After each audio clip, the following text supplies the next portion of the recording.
Spring sunlight filtered softly through the canopy of old oak trees, lining the streets of Savannah, Georgia, casting dappled shadows across the cobblestones. In a quiet historic district near Forsyth Park stood a stately white brick townhouse with black shutters and ivy climbing its facade. Inside, Victoria Hale was standing by the kitchen window, a steaming cup of coffee in her hand and a faint, satisfied smile playing on her lips. At 36, she was the founder and CEO of the largest commercial cleaning company in Savannah, a business she had built from scratch, with nothing but determination and long nights spent chasing contracts no one else believed she could win. Just last week, she had signed the biggest deal of her career, a multi-year partnership with a chain of luxury hotels that would double the company's revenue and cement its dominance in the region. The press had called it a Cinderella story in corporate form, and for once, Victoria felt that maybe they were right. Behind her, Jonathan Hale shuffled into the kitchen, still in his robe, hair tousled from sleep. He was a literature professor at Savannah State University, the kind of man who quoted Whitman over breakfast and could spend hours lost in 19th century novels.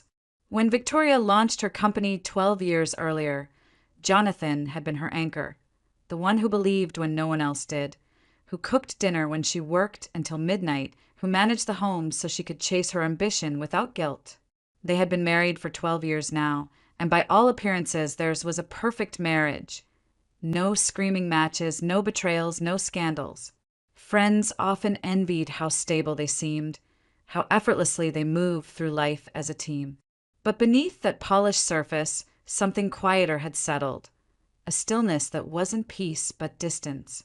They hadn't fought, but they also hadn't laughed together in years. They hadn't shared secrets, hadn't planned for the future beyond the next quarterly report or faculty event. It was as if their marriage had become a well-maintained house, intact, functional, and utterly devoid of warmth. Victoria's mind drifted back, uninvited, to a different spring 16 years earlier. Fresh out of college, she had found herself unexpectedly pregnant. Terrified, yet secretly thrilled, she and Jonathan had begun to dream of a future with a child. But those dreams shattered one rainy night on I-16 when a speeding truck sent their car spinning into a ditch. Victoria woke up in a hospital bed battered and broken and empty. The doctors told her the baby hadn't survived. Then they told her something worse. The internal damage meant she would likely never conceive again. That loss had gutted her. And so, in the hollow that remained, she poured everything into building a company that could not be taken from her, something that would grow even if her body could not. Jonathan had been patient then, tender even. But over the years, the subject of children vanished from their conversations, buried under layers of routine and resignation. Until one evening in early spring, seated across from each other at a riverside restaurant on the Savannah River, Victoria found the courage to bring it up again. Candlelight flickered between them, catching the silver strands, now threading through Jonathan's hair. "Do you ever think about children?" she asked, her voice barely louder than the hum of conversation around them. Jonathan didn't look up from his wine glass. "You never wanted them," he said simply, swirling the deep red liquid as if discussing the weather. "I didn't think I could," she replied, trying to keep her tone steady. "That's not the same thing." He sighed, finally meeting her gaze. "I don't want to raise a child on my own, Victoria. I don't want a nanny doing it either. And I'm too old to start over with diapers and sleepless nights." The words landed with the cold precision of a scalpel. Victoria stared at him, searching for the man who had once wept with her in a hospital room. He wasn't cruel, not exactly, but there was no trace of tenderness either. Only detachment, like this was a topic long settled in his mind. The rest of the meal passed in polite conversation, but something in Victoria had shifted. That night, as they drove home beneath the hanging moss and street lamps of their neighborhood, the silence between them felt heavier than it ever had before. For the first time in 12 years, she felt the chill of something she couldn't quite name, a distance that had been growing in the shadows all along, and now, suddenly, she could see it clearly. The next morning, sunlight poured through the tall windows of the Hale townhouse, gilding the breakfast table in warm light. Victoria was already dressed for a meeting, her phone buzzing with emails and calendar alerts. Jonathan, in a crisp shirt and blazer, kissed her cheek before she left and mentioned casually that he needed to stop by the university. Some lecture notes, he said, that he had forgotten to upload. She nodded absently, her mind on quarterly reports and a board meeting. The front door closed behind him with the quiet confidence of routine. But Jonathan didn't drive toward Savannah State University. Instead, he turned east, weaving through the heart of the city until the historic district gave way to glass and steel towers and luxury high-rises. He parked beneath a sleek residential building in Midtown Savannah, one of those places where the concierge greets you by name and the elevators whisper upward without a sound. Apartment 17B was nothing like the Victorian townhouse he shared with Victoria. It was modern, decadent, floor-to-ceiling windows, pale marble floors, a minimalist kitchen stocked with imported wine.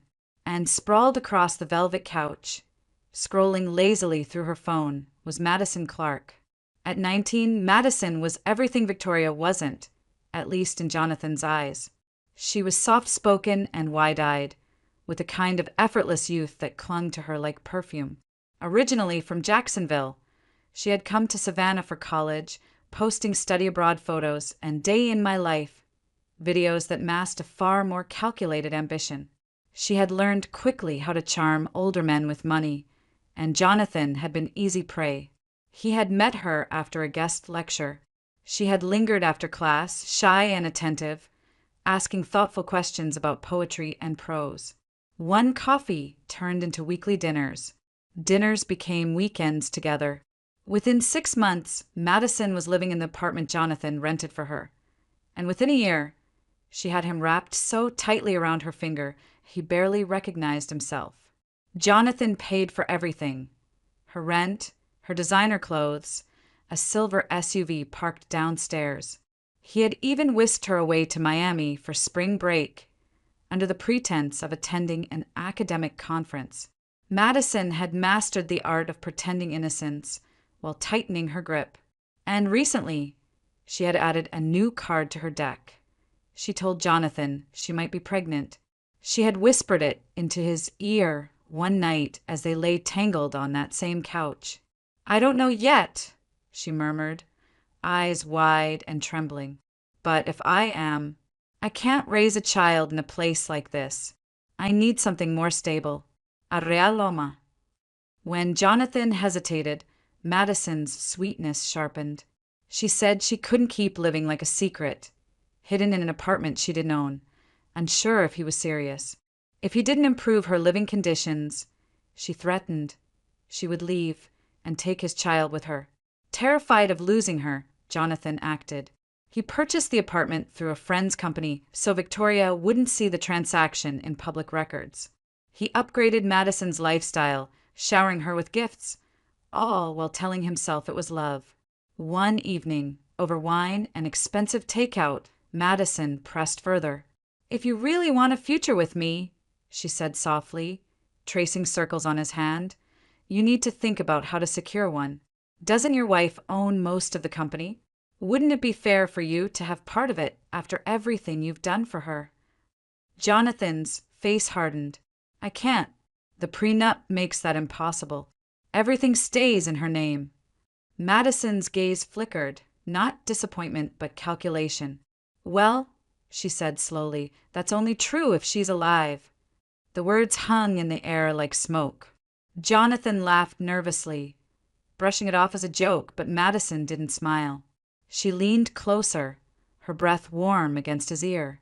"If something ever happened to her," she whispered, "you'd inherit everything. The company, the house, the money, all of it would be yours and ours." Something shifted inside Jonathan in that moment, a seed planted in the dark.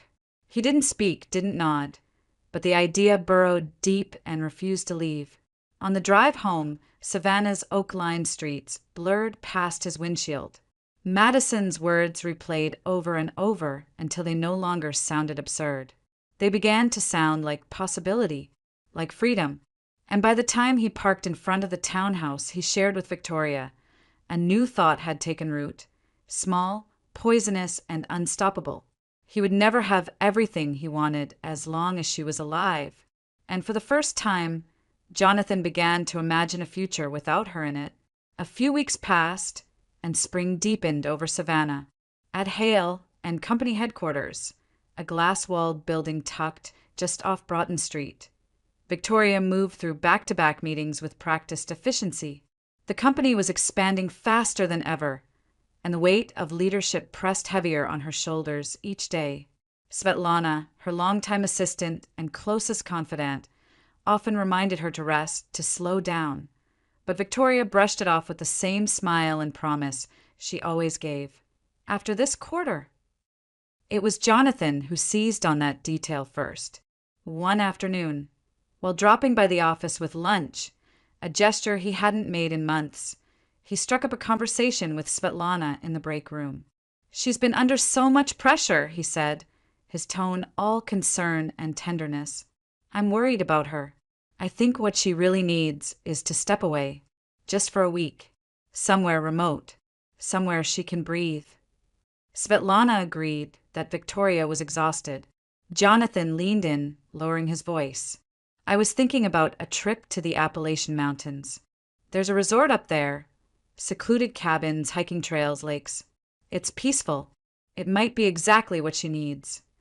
The idea seemed thoughtful, even sweet, and Svetlana promised to look into options. Within days, she had brochures and itineraries ready, and Jonathan eagerly volunteered to finalize the details.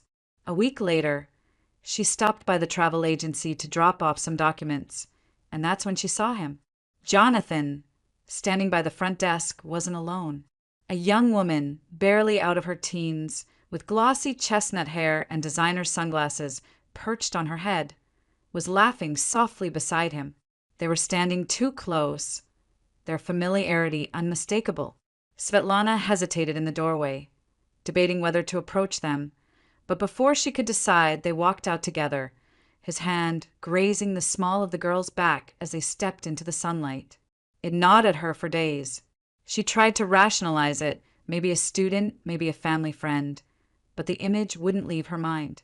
Then, one afternoon, as she walked past Victoria's office door, she heard a muffled voice. It was Madison, speaking to someone on the phone, just outside in the hallway. Svetlana paused. "No, of course, I'm not pregnant," Madison said, her tone dripping with amusement. "He's too easy to manipulate. Say the word, baby, and he'll do anything. A house, a car, whatever I want. He actually thinks I'd settle down with him." Svetlana froze. The words were like ice water. The student wasn't just involved with Jonathan. She was using him. And the pregnancy he had spoken of wasn't real. Her first instinct was to storm into Victoria's office and tell her everything. But then doubt crept in. Maybe it wasn't her place. Maybe Victoria already knew. Maybe it was something the two of them would resolve privately, the way couples always did. In the end, she said nothing, and tried to convince herself that silence was the kindest choice. Victoria, meanwhile, was fraying at the seams. The company was thriving, but the home she returned to each night felt colder than ever. Jonathan had grown distant, detached. He spoke to her with polite interest, but the warmth was gone. One night, as they sat in their living room beneath the soft hum of the ceiling fan, the dam inside her broke. "Do you even see me anymore?" she asked suddenly, her voice trembling. "Or am I just someone you share a house with?" Jonathan looked up from his book, blinking as though the question had come from nowhere. "You're tired," he said gently. "That's all this is." "No," she said, standing now, anger and grief tangling in her chest. "This is more than tired. This is years of you pulling away and pretending it's nothing. I don't even know what we are anymore." He set the book aside, rose, and walked to the drawer by the console table. When he returned, he held 2 envelopes in his hands. "I thought you might feel this way," he said softly, pressing them into hers. "I've already booked something for us. a cabin in the Appalachians, a week away from everything. Svetlana helped me arrange it. Victoria stared at the plane tickets tucked inside. The gesture was so unexpected, so unlike the man he had become, that tears pricked her eyes. Maybe, she whispered, this is what we need. Jonathan smiled, the same warm, reassuring smile that had once made her believe they could survive anything. And for the first time in a long time, Victoria let herself hope. 3 days later, the Hales car wound its way through the serpentine roads of the Appalachian foothills, climbing higher and higher until the air grew thin and cool. The resort Jonathan had chosen sat nestled among towering pines and wild rhododendrons, a cluster of luxury cabins perched above a glassy mountain lake. The staff greeted them by name, luggage whisked away, complimentary champagne offered on silver trays. It was the kind of place meant for healing, or at least for pretending. Victoria tried to let herself believe in the promise of the place. She breathed deeply, hoping the mountain air could clear the heaviness in her chest. But Jonathan, from the moment they arrived, seemed more distracted than ever. He had mapped out a schedule so tightly packed it barely left them room to breathe. Guided hikes at dawn, kayaking at noon, wine tastings in the evening. And yet, for all the shared activities, he avoided being truly present with her. At dinner, he spent more time on his phone than speaking to her. On hikes, he walked several paces ahead, leaving her to catch up. In the evenings, he feigned exhaustion and turned in early. It was as if he was determined to fill their time with everything except intimacy. On the fourth afternoon, a soft rain drifted through the forest as they returned from a group excursion. Jonathan retreated to the cabin's study under the pretense of catching up on university work. Victoria stood by the window, watching mist curl over the ridges beyond. The silence pressed in. She slipped on her raincoat and stepped outside. "I'm going for a walk," she called over her shoulder. Jonathan didn't look up from his laptop. "Don't go far," he murmured. The forest was hushed and damp, the scent of pine thick in the cool air. Victoria followed a narrow trail that wound deeper into the woods, trying to untangle the knot of emotions inside her. She thought of the woman she used to be, hopeful, deeply in love, and wondered when, exactly, they had lost each other. She wanted to believe there was something left to salvage, but doubt gnawed at her. Lost in thought, she didn't notice the fork in the path until she had already chosen wrong. The trail narrowed, then vanished altogether, swallowed by undergrowth. Rain began to fall harder, the ground slick beneath her boots. She turned back, or thought she did, but the forest seemed unfamiliar now, endless and disorienting. That was when her foot sank.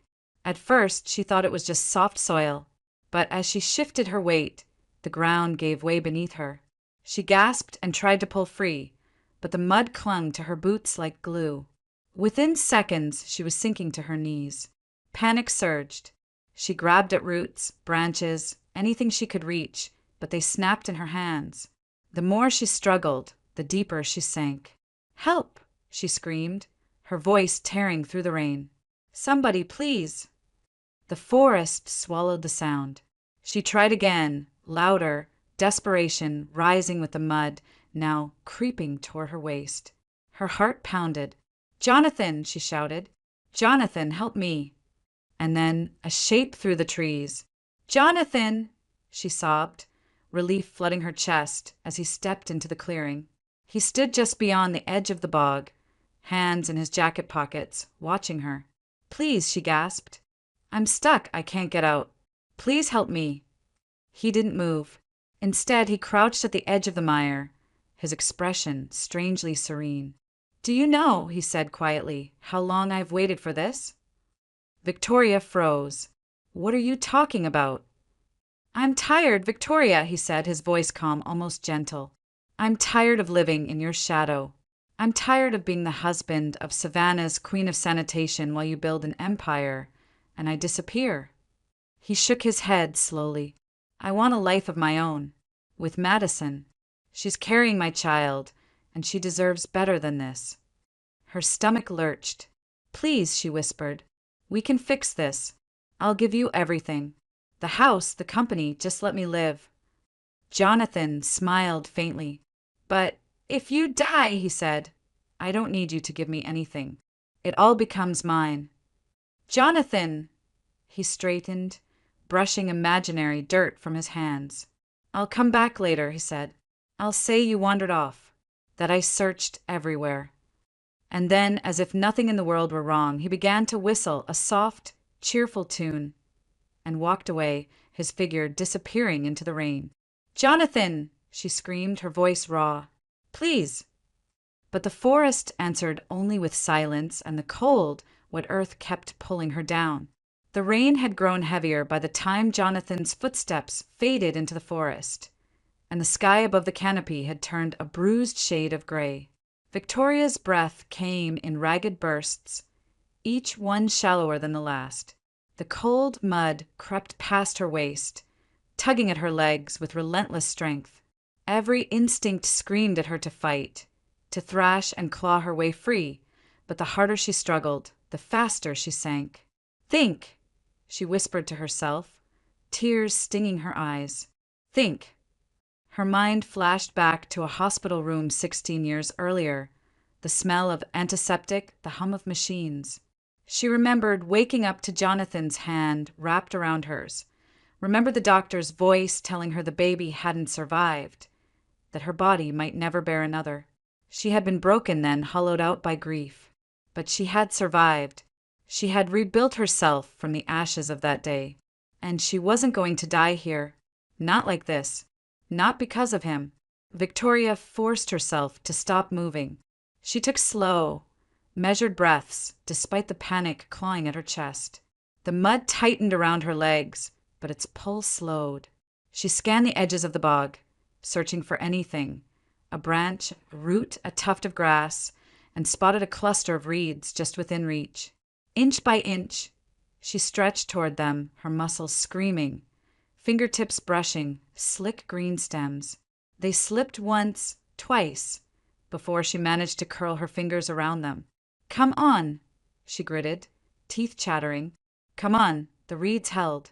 Using what little strength she had left, Victoria pulled, shifting her weight forward a fraction of an inch, then another. The progress was agonizingly slow, but the movement gave her hope. She grabbed a thicker root with her other hand, using it to lever herself upward. The mud slurped angrily as she freed one knee, then the other. Her chest burned, her arms trembled violently, but she kept going. Rain lashed her face. The forest spun, and just when she thought she could pull no more, when her vision began to tunnel into darkness. "Hold on!" The voice was deep and close, cutting through the storm like a lifeline. "Hold on, I've got you." Victoria lifted her head. Through the curtain of rain, a man was running toward her, boots splashing through the muck. He skidded to a stop at the edge of the bog and dropped to his knees, extending a hand. "Take it," he shouted. With the last of her strength, Victoria reached out. Their fingers slipped once, then locked. The man braced his feet and pulled, muscle straining. Slowly, painfully, she began to rise. Mud sucked at her legs, as if refusing to let go, but the grip on her hand was unyielding. With one final heave, she broke free, collapsing onto solid ground, gasping for air. "You're all right," the man said, breathless but calm. "You're safe now." She blinked up at him through rain-soaked lashes. He was in his early 30s, broad-shouldered, his flannel shirt plastered to his frame.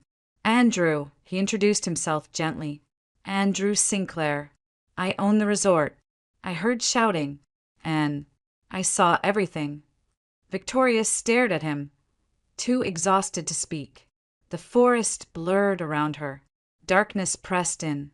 "Stay with me," Andrew urged, scooping her into his arms as if she weighed nothing. "We're going to get you help." The next hours were a haze. Andrew carried her through the woods, radioed his staff, and within minutes an SUV was racing down the mountain roads toward a private clinic 20 miles away. Nurses rushed her into a warm room. stripped away her soaked clothes, and wrapped her in heated blankets. For lines were inserted. Machines beeped softly around her. For 5 days, Victoria drifted in and out of a gray, dreamless void. The doctors treated her for hypothermia and severe shock. And then, on the 5th morning, a nurse appeared by her bedside with a cautious smile. "Mrs. Hale," she said softly, "there's something you should know." Victoria's heartbeat quickened as the doctor stepped forward with a chart. "We ran a series of tests while you were unconscious," he said. "And you're pregnant. 12 weeks along." The room tilted. "That's impossible," she whispered. "I can't. I was told I never could." "It's rare," the doctor said gently, "but not impossible. And everything looks healthy so far." Tears spilled down Victoria's cheeks, hot against her chilled skin. In the wreckage of betrayal and attempted murder, life, impossibly, defiantly, had taken root.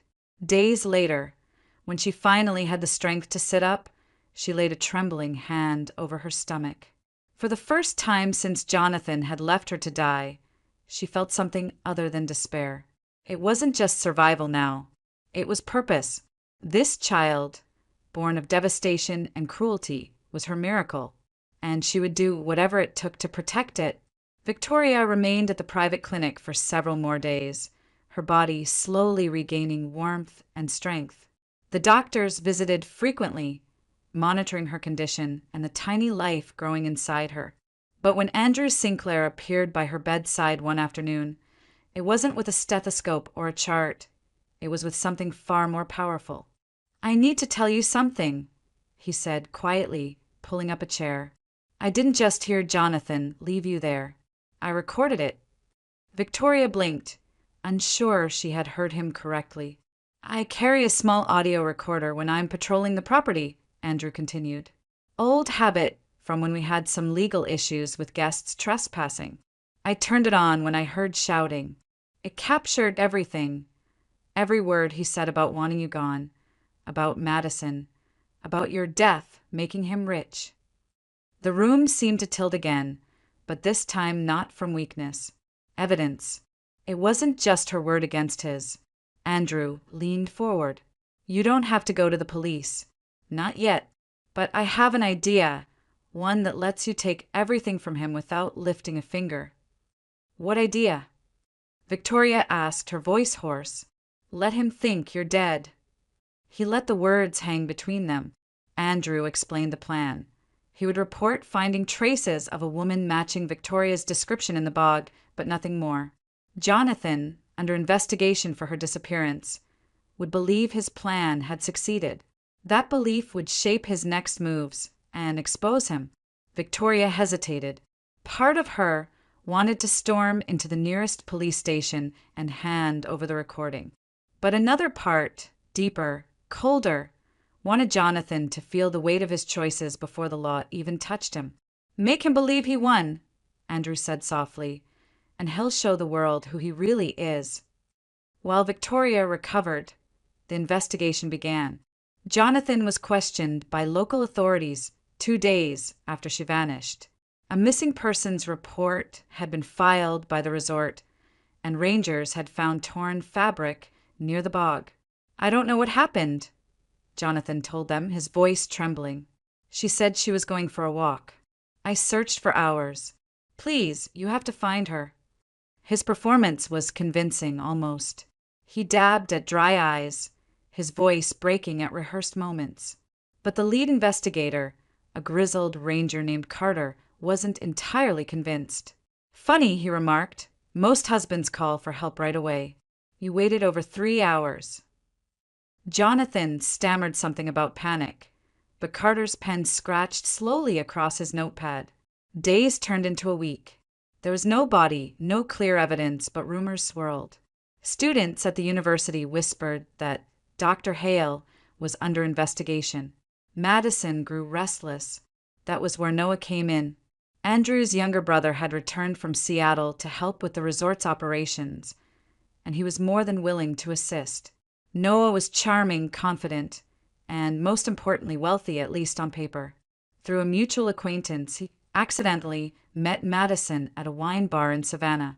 He struck up a conversation about art and travel, bought her drinks, and within an hour she was laughing like they were old friends. Within a week, they were inseparable. Within 2, Madison stopped answering Jonathan's calls. When he finally showed up unannounced at her midtown apartment, he found her packing. "You're leaving?" he demanded. Madison didn't even look guilty. "I don't want to be with someone under police investigation," she said coolly.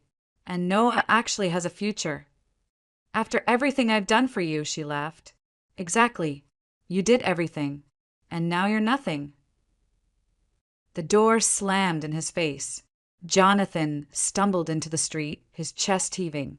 In a matter of weeks, the life he had gambled everything for was crumbling. Madison was gone. The police were circling. And the company, Victoria's company, remained locked behind legal walls he couldn't breach without her. In desperation, he returned to Savannah, driving through the night to the townhouse they once shared. It was nearly midnight when he pulled into the driveway, rain still clinging to the edges of the storm. He hurried to the front door, fumbled for his key, and froze. The key no longer fit. He tried again, and again. It was useless. Jonathan stepped back, staring at the door that had once been his. The porch light hummed above him, casting a pale glow on the brass doorknob, and the small detail he hadn't noticed at first, a brand new deadbolt, gleaming where the old one had been. For the first time since leaving Victoria to die, fear settled into his bones. The house, the company, the life, everything he thought would soon belong to him, was slipping beyond his reach, and he had no idea just how much worse things were about to get. 3 weeks later, Savannah was steeped in the golden hush of early summer when Jonathan returned once more to the townhouse on Whitaker Street. He had spent those weeks trapped in a spiral of fear and frustration. Ignored calls, frozen accounts, investigators still circling. The life he had counted on was slipping away piece by piece. He told himself that once the missing person case was closed, once the legal dust settled, he could reclaim what was his. But nothing prepared him for the sight that awaited him. The door swung open not to an empty house, but to a woman standing in the entryway, pale but alive, her posture steady as stone. "Hello, Jonathan," Victoria said softly. For a long moment he couldn't breathe. You're supposed to be dead." She let the silence stretch before answering. "I almost was." Her voice was calm, too calm. "But someone found me, pulled me out before the mud swallowed me whole." Jonathan stumbled backward, his face draining of color. "Victoria, listen, I don't know what you think happened. I know what happened," she cut him off, stepping closer. "I know you followed me into the woods. I know you watched me struggle. And I know you walked away." He raised his hands, feigning outrage. "That's insane.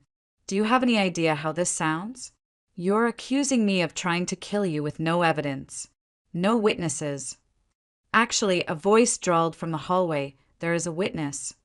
Jonathan turned sharply. Andrew Sinclair stepped into view, his expression cool and unreadable. "I saw everything," he said, "and I recorded every word you said about Madison, about her death, about the inheritance. All of it." Jonathan's composure cracked. That's illegal," he sputtered. "Not in Georgia," Andrew replied evenly. "And it's already been shared with my attorney and hers. If this goes to trial, you're done." Jonathan stared at them, his breath coming fast. "You can't prove anything." "Oh, but we can," Andrew said, his tone almost conversational. "The audio alone would be enough to destroy you in court. But there's more. Adultery, for instance." He glanced at Victoria. "Your prenup, if I recall, has a morality clause. If you cheat, you lose everything. House, accounts, marital property. It all reverts to her." "That clause won't hold," Jonathan muttered, but his voice lacked conviction. "It will," Andrew countered. "Especially when Madison takes a stand and testifies that the pregnancy was fake, and that you were planning to steal from Victoria. Oh, and did I mention she's been seeing my brother Noah for the past 2 weeks?" Jonathan's head snapped up. What? Andrew's smile was thin and cold. She's moved on. Happily, I might add. And she's not exactly loyal. All it took was a few conversations before she started talking about you, about the money, about the lies, about everything. It was as if the ground had been pulled from beneath him. Madison was gone. The company was untouchable. And now, with a single recording and a signature on a legal document, everything he had plotted for was crumbling in front of him. You have two choices, Victoria said quietly.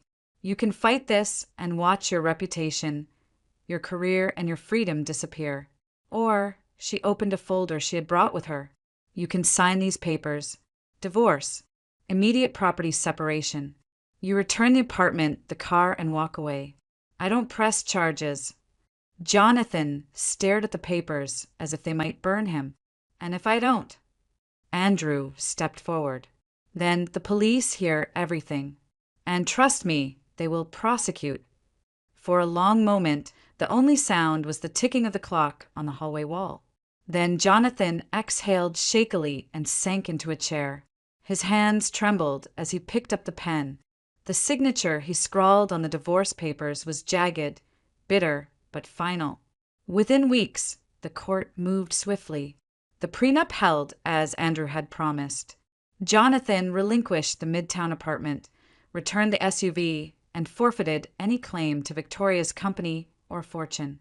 The townhouse, the business, the investments, all of it remained hers. Jonathan left the courthouse with nothing but a duffel bag and a battered reputation. Victoria walked out with everything that had been hers from the start, and the one thing Jonathan could never take from her again: her future. Summer melted into fall in Savannah, and with the turning of the season came the slow unraveling of Jonathan Hale's life. The townhouse on Whitaker Street, once a symbol of their shared success, now belonged solely to Victoria. His office at the university had been quietly cleared out, his contract terminated under the cloud of scandal. And Madison, the girl for whom he had been willing to destroy everything, had vanished from his life as easily as she had entered it. Jonathan now lived in a one-bedroom apartment above a laundromat on the outskirts of the city, a far cry from the marble floors and manicured gardens he had once taken for granted. The walls were thin, the faucet leaked, and the rent was due in cash, a humiliating detail for a man who used to sign six-figure checks without thinking. Most days he walked the streets alone, nursing bitter cups of coffee from corner diners, ignored by the people who once sought his company. He told himself he hated Victoria for what she had done to him, but deep down he knew the truth. No one had done this to him but himself. And every time rain swept through the city and pooled in the gutters, he thought of the bog in the Appalachian forest, the place where he had decided her life was worth less than his ambition, the place where she had survived, and where his life had begun to sink instead. Victoria, meanwhile, had no interest in revenge beyond what had already happened. Watching Jonathan lose everything, his wealth, his career, his carefully constructed facade, was enough. She decided not to press further, not to pursue criminal charges. Not because he deserved mercy, but because there was a new life inside her that did. I don't want my child's story to begin with vengeance, she told Andrew one afternoon as they walked along the Savannah riverfront. I want it to begin with strength. And so, when the divorce settlement was finalized, she allowed Jonathan to keep a modest, monthly stipend. Enough to survive, but never enough to rebuild the life he had thrown away. It wasn't for him. It was for the child he would likely never meet, but whose existence still tethered them in some small, unchangeable way. There were other loose ends to tie. One of them was the apartment Madison had once occupied, the same apartment Jonathan had bought under a friend's name to hide it from her.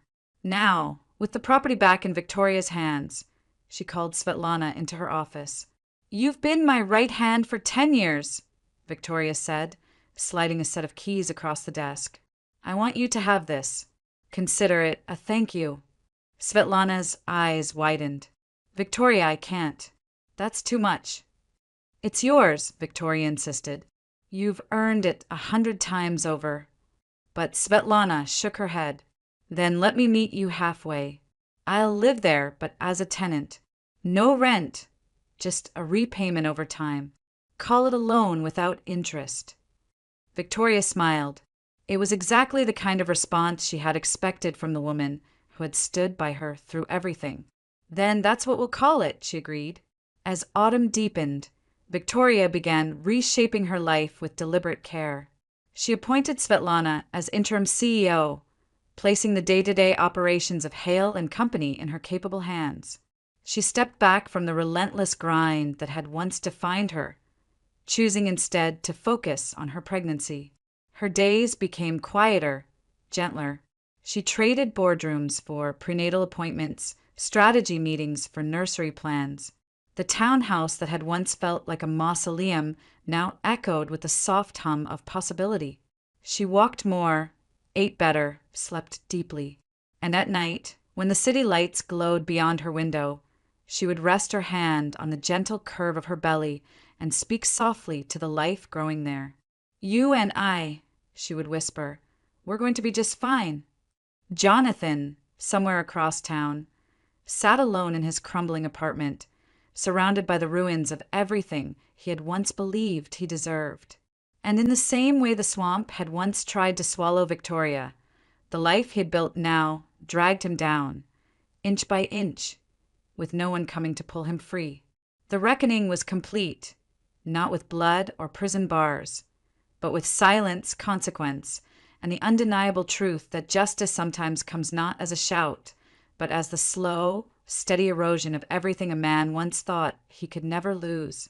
Spring returned to Savannah with soft rains and blooming dogwoods, and with it came a new chapter in Victoria Hale's life, one she had never dared dream possible. 9 months after that night in the Appalachian forest, after betrayal and mud and whispered promises to survive, she lay in a sunlit hospital room, cradling the weight of a miracle in her arms. The baby was small, perfect, and fierce in its first cries, a sound that broke something open in her chest. Doctors had once told her motherhood was out of reach, a door forever closed by the wreckage of an old accident. Yet here she was, holding proof that life had found a way through the cracks. Tears slipped down her cheeks as she traced the curve of a tiny cheek, the flutter of impossibly small fingers curling around hers. Andrew Sinclair was there too, standing quietly by the window, his presence steady as the morning light. He had been there through the months of swollen ankles and sleepless nights, through appointments and ultrasounds and waves of fear that sometimes threatened to drown her. He had never asked for anything in return. He had simply stayed, patient, dependable, a quiet force at her side. "She's beautiful," he said softly, stepping closer. "She," Victoria echoed, smiling through her tears. "I still can't believe she's real." "She's as real as it gets," Andrew said, his eyes warm. "And so are you. You did this, Victoria. You fought for this." She looked down at the baby again, her heart swelling with something larger than joy, something like peace. Jonathan did not call. He did not visit. Word around the city was that he had resigned from what little remained of his teaching position and vanished from their shared circles.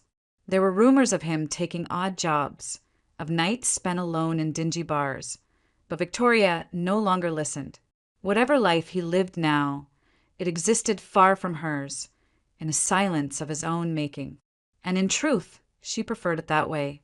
Weeks passed. Spring deepened. The baby, she named her Grace, grew stronger, her cries giving way to coos and soft, searching gazes. Victoria adjusted to the rhythms of motherhood. Late-night feedings beneath the hush of moonlight, lullabies hummed in the stillness of dawn. She delegated more and more of the company to Svetlana and the executive team, who proved more than capable of guiding it forward. Hale and Company thrived, expanding beyond Savannah's city limits, but Victoria no longer measured her worth by balance sheets or contracts. Her days were now measured in smiles and milestones, in quiet afternoons spent rocking Grace on the townhouse porch while the world hummed gently beyond the garden gate. Andrew remained part of that world, not hovering, not demanding, but simply present. He brought groceries and warm meals, took walks with them through Forsyth Park, and sometimes on evenings when the air smelled of rain and magnolia blossoms, they sat on the porch steps in companionable silence, watching the city lights flicker on one by one. It wasn't romance, not yet. It was something deeper, the slow, patient rebuilding of trust, the tender beginning of something that might one day grow into love. One evening in late May, as the sun dipped low and turned the Savannah River to molten gold, Victoria stood by the open window of the nursery, holding Grace against her chest. The baby slept, her tiny breaths warm against Victoria's skin.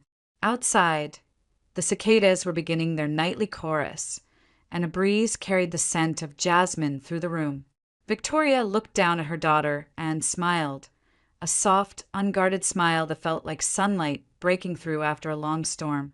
"I lost almost everything," she whispered, brushing a kiss against Grace's forehead.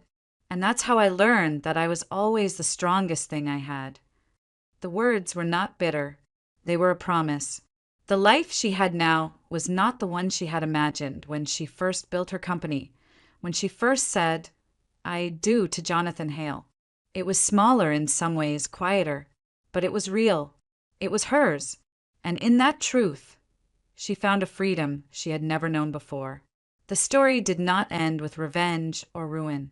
It ended with something far more powerful: justice earned, life reclaimed, and a beginning forged from the ashes of everything that had tried to break her. As dusk settled over Savannah and the stars began to prick the velvet sky, Victoria closed her eyes and held her daughter close, ready, finally, to step into the future that awaited them both.